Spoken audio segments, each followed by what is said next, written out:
Hello everyone, good morning. তোমরা সবাই কেমন আছো? আশা করি সবাই খুব ভালো আছো। আজকে হচ্ছে বুধবার আর ঘড়িতে কটা বাজে দেখতেই পেলে 8:42। তো আজকে তোমাদের সঙ্গে খুবই একটা ব্যস্ততম দিন শেয়ার করব। আজকে রয়েছে আমার অনেক কাজ। তোমাদেরকে তো আগের ব্লগে বলেছি যে রাধা দিদি মানে যে আমার হেল্পিং হ্যান্ড আছে ঘরে, তো সে তার একটু প্রবলেমের জন্য 2-3 দিন ধরে আসেনি। কালকে যেহেতু বৃহস্পতিবার আর আমাদের বাঙালি বাড়িতে বৃহস্পতিবার মানে মানে ভীষণ বড় একটা দিন, মানে সমস্ত কিছু ধোয়া মোছা পরিষ্কার করা এসব তো আমাদের থাকেই। তো আমাদের দোতলাটা বৃহস্পতিবারের আগের দিন মানে বুধবার পুরোটাই পরিষ্কার করা হয়, মুছে টুছে আর কি।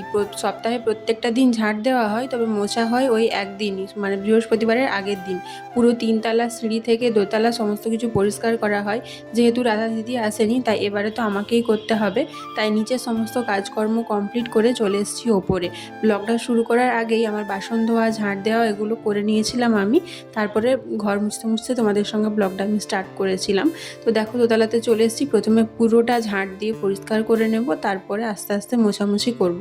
যেহেতু আমাদের দোতলাটা ব্যবহার হয় না তাই সপ্তাহে একদিন মোছা হয় আর কি। যদি ব্যবহার হতো তাহলে নিচের মতো প্রত্যেক দিনই মোছা টোছা হতো। নিচে যেহেতু ডাইনিংয়ে সোফা ডাইনিং টেবিল এসব আছে তাই অনেকটা জায়গায় ব্লক হয়ে থাকে, আর ওপরটা তো পুরোটাই ফাঁকা তাই অনেকটাই জায়গা, তাই ঝাঁট দিতে মুছতে অনেকটাই সময় লেগে যায়। তো দেখো ঝাঁট দেওয়া কমপ্লিট হয়ে গেছে, আর এখানে দেখো মা ফোন করেছিল। মায়ের সঙ্গে কথা বলতে বলতে মায়ের মানে বকর বকর করতে করতে পুরো কাজটাই কমপ্লিট হয়ে গেছে, কখন বুঝতেই পারিনি। ঘুম থেকে অনেকক্ষণই উঠেছি, তারপর বাবানকে স্কুলে পাঠিয়ে কাজকর্ম করতে শুরু করেছি। তাতেও দেখো কতটা বেলা হয়ে গেল। ভাবছি এখন আর সিঁড়িটা ঝাঁট দেবো না, একদম বিকেলবেলায় সিঁড়িটা ঝাঁট দেবো, কেননা এখন অনেকটাই লেট হয়ে গেছে। এরপরে আবার স্নান করতে হবে, পুজো করতে হবে, আর বাবানের আসারও টাইম হয়ে গেছে, সেই জন্য সিঁড়িটা বিকেলেই ঝাঁট দেবো। আর দেখো কিরকম একটা বিপদ ঘটিয়ে বসলাম। ওয়ার্ড্রোপের ওই রকগুলোতে লেগে কিরকম ভাবে হাতটা কেটে গেল নাইটিটা বার করতে গিয়ে। কি আর করা যাবে, স্নান করতে ঢুকে গিয়েছি। এবার দেখো স্নান করে বেরিয়ে দেখছি বাবান চলে এসছে। ওর ঠিক হাতটার দিকে নজর পড়ে গেছে, মানে ওর ড্রেসটা চেঞ্জ করাতে গেছি আর আঙুলটাতে দেখছে কেটে গেছে। বলছে কি হয়েছে, আমাকে জিজ্ঞেস করলো। তারপরে আমি ওকে বললাম,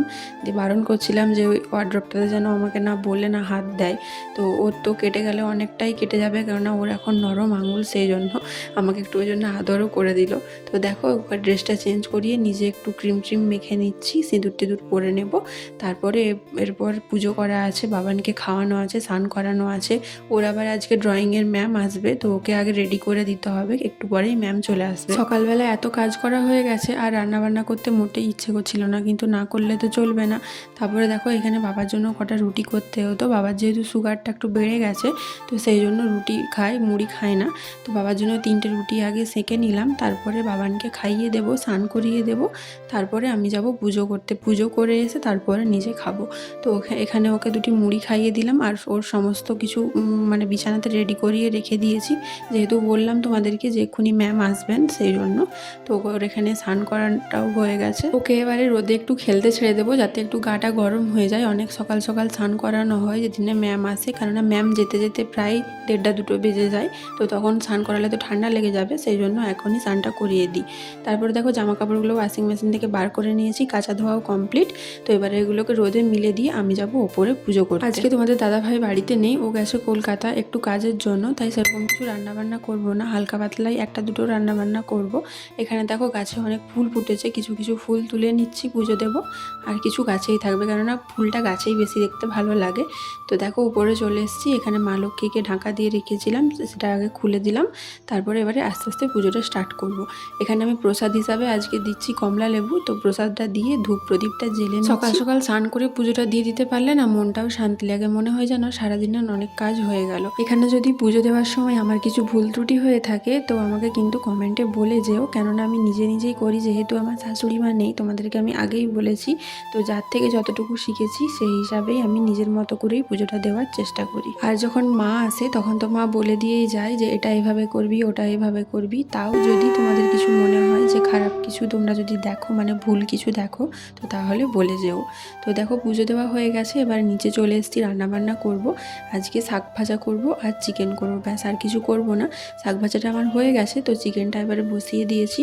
ওপাশে আমি আলুটা ভাজতে দিয়ে দিয়েছি, তারপরে মশলাটা বেটে নিলাম মিক্সিতে। এবার পেঁয়াজগুলো দিয়ে দেবো, মানে যেভাবে আমরা নর্মালি চিকেন করে থাকি আমি সেভাবেই করব। তো পেঁয়াজ, আদা, রসুন, টমেটো সমস্ত কিছু দিয়ে মশলাটা ভালো করে কষিয়ে নিয়েছি। আর এদিকে দেখো ভাতটাও আমার প্রায় হয়ে গেছে। তারপর চিকেন আর আলুটা দিয়ে ভালো করে একটু কষিয়ে তারপর তারপরে একটু ঢাকা দিয়ে দেবো, তারপরে হয়ে যাবে চিকেনটা। চিকেন করা তো খুবই সহজ। তারপরে এখানে দেখো কিছু বাসন জমে গিয়েছিল, তো সেগুলোকে আমি ধোয়া মাজা করে নিলাম। কার জন্যই আর জমিয়ে রাখবো, যেহেতু দাদা দিদি আসবে না, নিজেকেই ধুতে হবে, তাই দুটো একটা যখন যা পড়ে সঙ্গে সঙ্গে ধুয়ে নিই, কেননা জমে থাকলে তখন বসে বসে বাসন ধুতে বিরক্ত লাগে অনেক। আর চিকেনটা আমাদের সবাই একটু ঝোল ঝোল পছন্দ করে, সেজন্য ঝোল দিয়ে দিয়েছি। আর এখানে দেখো রান্নাবান্না আমার পুরো কমপ্লিট, এবার বাবানকে ভাত খাইয়ে দেবো। তো চলো, ব্লগটা কেমন লাগলো জানিও। Tata, bye bye.